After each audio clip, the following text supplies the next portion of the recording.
No nii. Mis sa leidsid mingi siukse asja? Ma ei mäletanudki, et mul siuke maal stuudios on. Tere kõigepealt. Jah, et leidsin sellise küll, et vaatan, sul on väga palju sellised erinevad pilte ja väga palju on sellised väga selgepiirilised ja võib-olla on nagu paljude puhul on võib-olla kergem aru saada täpselt millega tegemist, aga selle puhul see ei ole nii selge, see eristus kohe. Selles suhtes see mulle imponeeris. Ja. Üldse, ma näen siin veel mitut asja, et üks asi on selline, et ma näen siin nagu liblikatena, ütleme, et liblikas see on tihtipeale see mingisugune sümbol. Ja siis ma näen siin mingisugust mingit kaostena, aga samas siin on ikka mingid piirid või ikkagi näha, et sul on kätte, see on korralikult tehtud. Et selles suhtes ja et siin ongi nagu mingisugune liblikas, mis midagi sümboliseerib ja siis mingisugune nagu kaos või mingisugune tehtud kahju ja sõnad. Ja ütleme minu jaoks, mulle tuli sellega meelde, et üks inimene, kellega ma ürituse sattusin rääkima nüüd mõned kuud tagasi pikemalt. Tema oli liblika tatoveering. Siis, ma lihtsalt küsisin, ma tundsin huvi, et mis see mille jaoks on. Ja siis ta ütles, et see sümboliseerib nagu vabadus tema jaoks. Et tema nagu vabadus otsustada enda elu üle. Ja ta rääkis ka enda elustiilist, kus ta väga palju reisib, kus tal ei ole sellist püsivat pikaajalist töökohta, kus ta on nagu selline vabakutseline. Aga minu arust inimese vabadus ongi võib-olla alati kusagile maale. Üks inimene ei ole tegelikult 100% vaba, aga samas vabadus võib ka, ühe inimese vabadus võib põhjustada teisele inimesele mingisuguse kaasa näiteks. Et sellised mõtted tuli nagu, aga ma ütlen kohe ära, et ma ei ole üldse, mina olen luule- ja kirjanduse inimene, olen kirjutanud erinevad asju ja luuletuse kui novelle, et ma ei ole mingi kunstis mingisugune spetsialist, ma ei tea. Aga ei peagi olema. Mitte midagi. Et sellest, et sulle tekib sellega mingisugune lugu ja see arusaam, mis sul ongi täiesti piisav arusaam. Nagu, ega sa ei ole ka arhitektuuri õppinud selleks, et majas elada. Absoluutselt. Ja sa ei ole muusikat õppinud selleks, et muusikat kuulata. Ja sa ei pea kunsti õppima selleks, et kunsti tarbida ja sellest aru saada. Nagu. Et sa said, sul tekkis sellega oma lugu ja see oma lugu on täiesti õige, et nagu see ei pruugi alati kokku minna sellega, mis mina kokku panin või mis ma isegi mõtlesin. Et oluline on see, mis sul tekibki seda vaadates, mis sul kunstiteost vaadates tekib, et see on oluline. Jah, kindlasti. See on sinu jaoks oluline. Selline vabaduse kaasa teema, minast see on praegu ka ühiskonnas hästi aktuaalne, et kellegi vabadus midagi öelda, see tekitab mingis teises ringkonnas nagu kaasa. Et ongi nagu, ütleme, et alati ikkagi inimese vabadus ühtmoodi käituda ei tähenda seda, et kõik inimesed nagu, kas suudaks või saaks sellest niimoodi aru saada. Jaa. Et kui mingisugune näiteks Martin Helme ütleb midagi arstide kohta, midagi inetutena, tema on Eestis sõnavabadust, võib seda öelda, aga see solvab inimesi, kes teevad väga rasket tööd ja väga suure pühendumisega. Et ongi nagu, samas ma arvan, et siin ongi see, et siin see nagu see ei ole päris selline sõnavabadus ei ole selleks, et teisi inimesi solvata. Ja. No see on kaheti mõeldav, et sõnavabadus. Et kirjuta sõnavabadus lahku või kirjuta kokku ja vaata, kuidas mõte muutub. Jah, ja muutubki, täpselt. Hästi. Ma kunagi tegin nalja selle, meil oli mingisugune sõnavabaduse teemaline mingi asi, mingi üritus, siis ma tegingi selle kokku ja lahku kirjutamise nalja. Et kas meil on sõnavabadus või meil on sõnavabadus. Nii kokku kui lahku. Jah, me ongi tõesti erinevad mõisted, eks me on üht kui teist maga. Üks ei välis teist tegelikult. Ja. Et täiesti sõltub nagu. noh, et mul on jah, erinevad tööd on nagu, osad on, mis ma olen teinud, on nagu selgepiiriliselt tehtud. Ja osad on täiesti abstraktsed ka, et ei sisaldagi kujutist nagu, et siin on, see on sükene vahepealne segavariant tegelikult.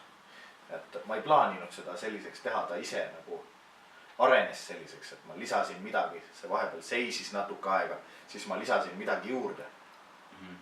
Ja siis ta on jõudnud siuksesse staadiumi, nagu ta praeguse seisuga on. Jah, ja kindlasti seda saab veel täiendada või seda saab veel, see lugu saab nagu edasi sinna tekkida või lugu ei ole lõplik kindlasti. Selles mõttes ei olegi, et siukest asja nagu valmis maal tehniliselt ei ole olemas. Et alati on võimalik midagi edasi teha. Et ise küsimus on, kas ma pean vajalikuks midagi edasi teha. Et mõnikord ma lihtsalt ei pea vajalikuks midagi edasi teha, et ma vaatan, et see näeb täitsa okei välja. Et selle saab nüüd välja panna seina kuskile rahvast rõõmustama või mõnda interjööri dekoreerima kuskile. Ja sa paned küll mõtlema, et kui sa vaatad seda nagu pikemalt, siis tekked küll teisi mõtted, et mis siin taustal näiteks on. Ja siin on ka ju tegelikult selged jooned, siin ei ole ju mingi nagu, ma arvan, et see ei ole juhuslik tegelikult, mis siin taga on. Ilmselt see on mingi sümbol, aga lihtsalt ma ei tea, mida see sümboliseerib on. Et ongi, ma arvan, et hea kunst ongi selline, mis paneb inimest kuidagi edasi mõtlema. Ükskõik, mis kunst tegelikult. Sama kõik kirjanduse, muusika, teatri kohta. Ja mõtlemisruum nagu tekibki siia juurde, et sul tekivad omad mõtted, mis ei pruugigi kokku minna nendega, mis mul algselt olid. Et siin mul oli tegelikult mingi purjekas, et see on külgasendis tegelikult praegu, mis siin all on. Et see oli enne teistpidi nagu, et siin oli mingi maastik või mingi meri läks siit ja mingi asi. Et see on nagu mitmekihiline asi, mille ma mõtlesin vahepeal ümber ja tegin sellest midagi muud. Et nagu sa leidsid selle viimases seisus, aga vahepeal on see olnud mitmesugune asi. Et ma olen vahepeal ümber mõelnud selle osas, mida ma siin teha tahtsin. Ja siis tegingi edasi nagu siukseks. See on päris huvitav, aga sul on teisi huvitavaid pilte ka, et kas sul ongi nagu modellid on, et naistest on väga palju pilte, et kas sul ongi nagu need sellised kindlad modellid või sa lihtsalt ütleme, et... Ja ma osa olen sisse pildistanud, et ma ei ole modelli seisma pannud mitmeks tunniks mingisse imelikku asendisse. Et kivi ajal tehti niimoodi, siis kui kaamerat veel ei tuntud. Aga muidu osati ma teengi niimoodi, et ma pildistan sisse ja siis joonistan midagi kokku ja siis osa improviseerin. Et mul on nagu erinev meetod, kuidas ma neid teen. Ja. Ma mõtlen, et sa paned rõhku näo ilmekale, et see on minu hästi tähtis. Hästi huvitav. Et see ongi, et pilk on ka selles, et mida see inimese pilgust välja loed. Et siis peaks järgmiseks osaks mõne selle näiteks kaadrisse võtma, mõne kõnealuse. Ja täpselt näiteks ütleme, et kui sa võid näiteks siia panna mingi ilusa naise pildi ja siis vaadata umbes, et mõelda, mida ta või mõelda. Ütleme, et tavaline mees saab, võib-olla tema tõlgendus on hoopis teistsugune kui naisel näiteks. Täiesti vabalt võib olla. Et no ma ei tea, mis siia lisada, aga kas ma siia midagi lisan, et see on ka küsimuse all. Või mis pidi ma seda eksponeerin. Seda võib mitut pidi eksponeerida. Kui ma panen selle teistpidi, siis ta võib veidi muutuda. Nagu. Absoluutselt. Algselt ta oli teistpidi. Tegelikult praegu ta on otsa peal püsti. Või selles osas, mis ta algselt mul oli plaanitud, algselt oli mul plaanitud ikkagi teistpidi. See on jah, kui ma üle maalin, siis see kaotab tähtsuse, mis see algselt oli plaanitud, sest kui ma täielikult üle teen, siis võib ka täiesti kapitaalselt teistsugune pilt tulla, et siin ongi see.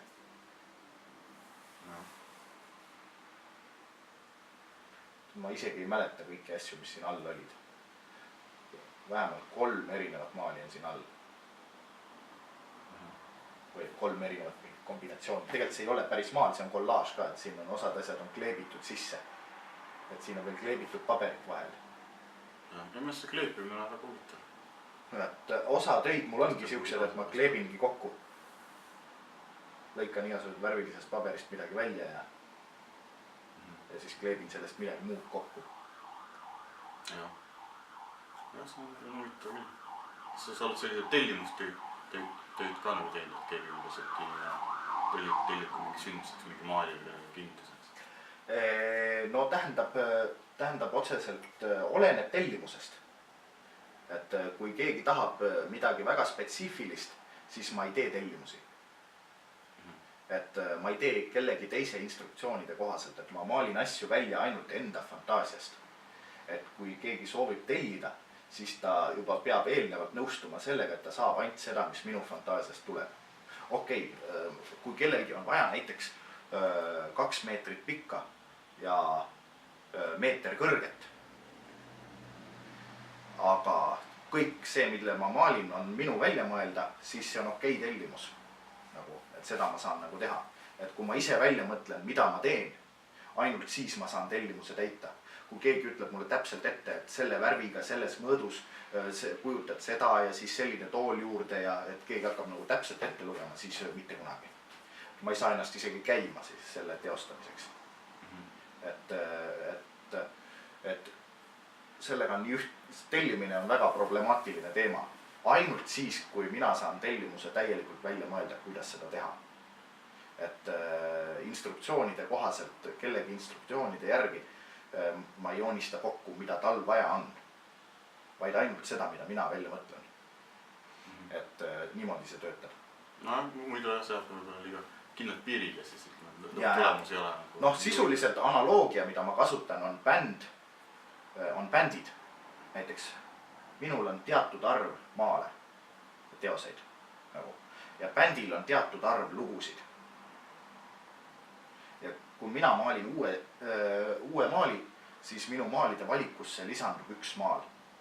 Ja kui bänd kirjutab uue loo ja tuleb sellega välja, siis bändi lugude valikusse lisandub 1 lugu. Mehhanism on sarnane. Et kui sa näiteks tellid bändilt, tahad bändilt tellida lugu, soovi lugu või midagi, siis sa pead ikkagi valima selle loo, mis on bändi lugude valikus olemas. Et sa ei saa soovida mida iganes. Sa ei lähe bändi juurde ja ei ütle, mis sõnadega ja millises koosseisus ja milliste pillidega nad sulle mängima peavad. Ei lähe ju. Pole olemas sihukest asja. Aga kunsti puhul on see tavaline asi, et keegi tuleb minu juurde ja hakkab mulle ette lugema, mida ma täpselt talle maalima pean. Siis ma ütlen, wow, see ei ole üldse see, mida ma teen. Et ma teen ainult siukseid asju, nagu ma teen. Või kindlasti? Või no kas sulle tuleb keegi, et kuule, et mul oleks vaja luuletust, et kirjuta selline luuletus, et ma annan sulle terve hunniku sõnu ette, mis seal sisalduma peavad ja siis mõte peab olema see, et kas sa teed siukest asja? Päris nii ei ole. No ei ole. Aga niimoodi on küll, et mingi sündmuse puhul on ikka palutud, et midagi kirjutaks või mingid asjad, aga kindlasti niimoodi on palju raskem kirjutada. Et see tulemus ka, kui ikkagi algus lõpuni läbi enda fantaasia teha, siis see tulemus on ikka parem. Kunsti puhul on täpselt sama asi. Et luuletus valmib suhteliselt sarnaselt. Et see töömehhanism, kuidas sa oma luuletuse valmistad, on suht sarnane. Kuigi sündmuse puhul mina saan ka sündmuse puhul maali teha.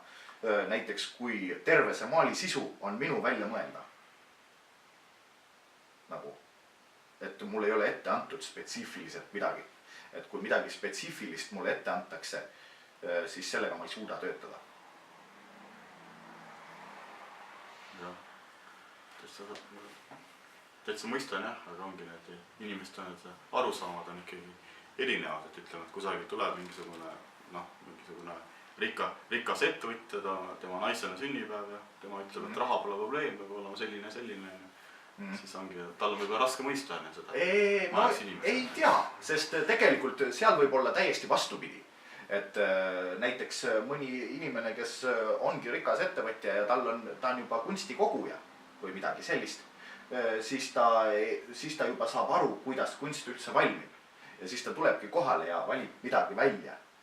Et ta vaatab, et kuule, see on näiteks päris hea, ma võtan selle. Et ta ei hakkagi tellima, et peab olema selline või tollene. Et nende selliste klientidega tõenäoliselt probleeme selles mõttes ei ole, et nad teavad juba täpselt, mille järgi nad tulnud on ja kuidas see asi on valminud, kes on kunstnik ja kuidas kunstnik töötab, et nendele ei vaja see selgitamist. võib-olla nii väga, aga paljudele inimestele vajab ikka kõvasti selgitamist, kes on kunstnik, mis loom see kunstnik on, kuidas mingi maal üldse valmib. Et sellega ma olen pidevalt kokku põrganud, et see probleem on olemas, et ma pean hästi palju selgitama. Ma olen mõnikord pidanud ka selgitama, et ma ise oma käega olengi selle maali valmis maalinud nagu pintsli ja värviga, võtsin värvi ja pintsli kätte ja tegin nagu. Ja siis inimene satub vaimustusse, et ta saab aru sellest, et siis tal tekib see nagu märkamine, nagu ta enne ei osanud mõelda selle peale võib-olla. Kunsti ajalugu ja kunsti on kõik koolis õppinud, aga hilisemas elus nagu seda märkamist või äratundmist nii väga nagu ei ole. Või sidet nagu selle kujutava kunsti valdkonnaga nagu mingil määral. Osadel on, kõigil ei ole.